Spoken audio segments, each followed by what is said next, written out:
आणि यानंतर पुढची बातमी आहे डोंबिवलीतून।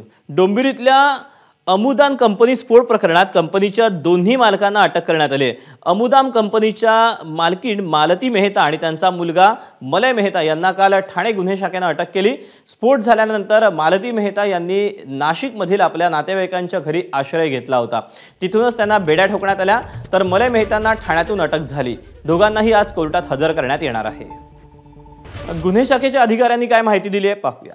काल जे आहे डोंबिवली MIDC येथे बॉयलरचा स्फोट होऊन अनेक अत्यंत दुर्दैवी घटना घडली।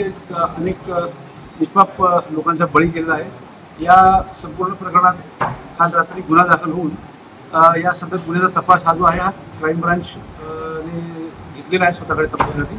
आणि मलया प्रदीप मेहता हा नावाचा जो आरोपी जो आहे मुख्य आरोपी याला क्राईम ब्रांचने अटक केलेली आहे आणि या गुन्ह्याचा तपास पुढे चालू आहे।